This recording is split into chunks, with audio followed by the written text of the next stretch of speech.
नमस्कार साथियों।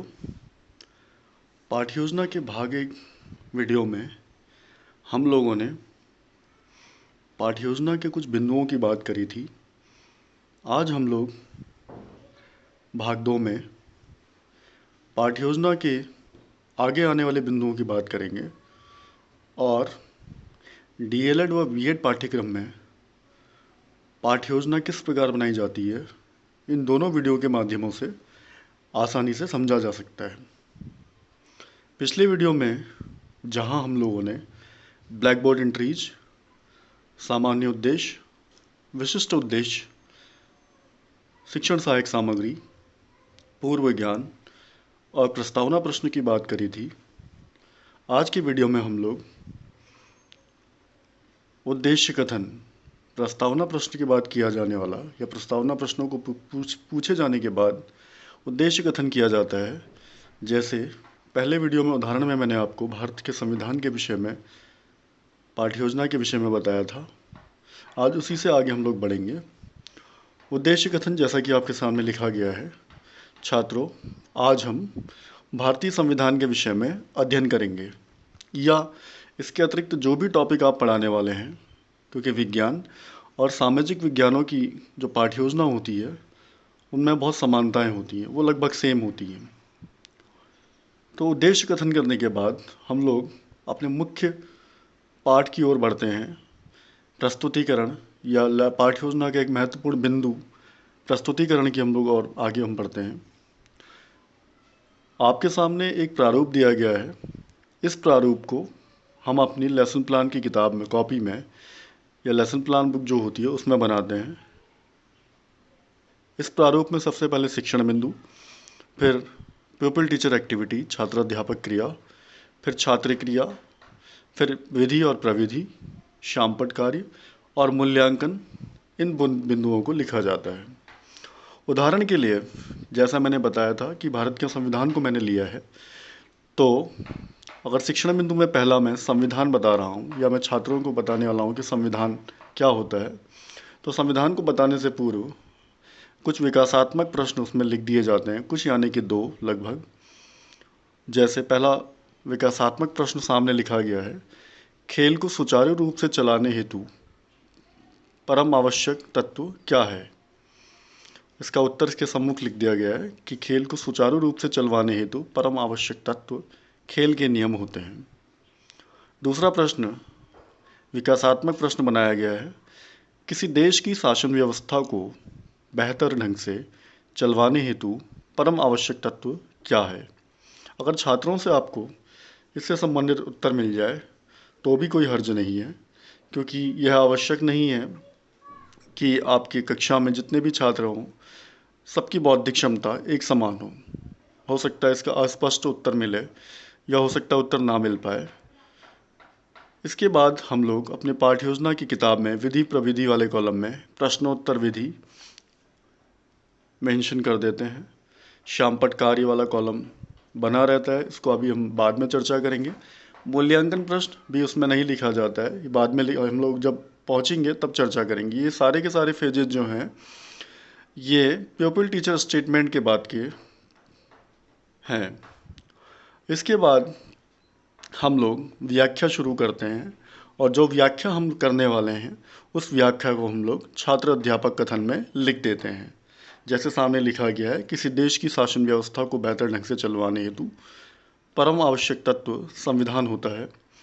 संविधान में न केवल शासन व्यवस्था का वर्णन होता है बल्कि नागरिकों से संबंधित मौलिक अधिकारों व कर्तव्यों का भी वर्णन होता है।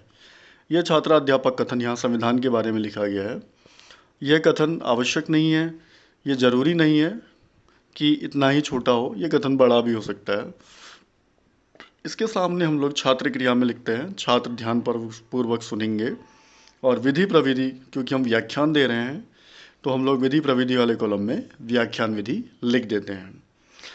इसके अगले कॉलम में शामपट कार्य, जैसा हम लोग देख रहे हैं, जो भी चीज़ हमने डिस्क्रिप्टिवली इलैबोरेट की है या बच्चों को बताई हैं उसके जो मुख्य बिंदु होते हैं उनको शामपट पे लिख दिया जाता है।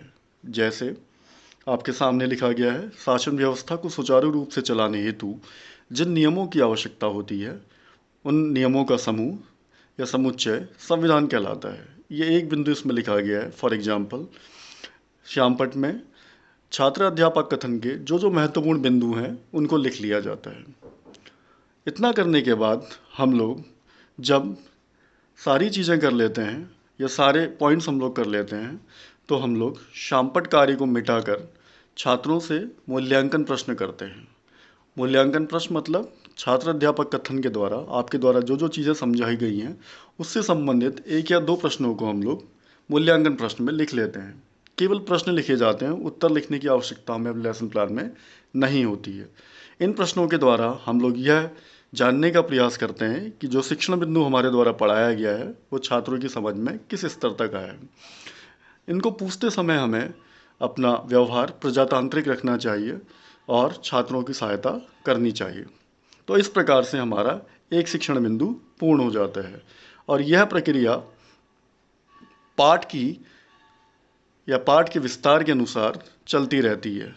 प्रथम बिंदु के बाद यह प्रक्रिया 2 या 3 या 4 जितने भी शिक्षण बिंदु आपने बनाए हैं, जैसे मैंने इसमें उदाहरण के लिए दूसरा शिक्षण बिंदु मौलिक अधिकार बनाया है। मौलिक अधिकार को पढ़ाने से पूर्व मैं वही विकासात्मक प्रश्न यहाँ पर बनाऊंगा।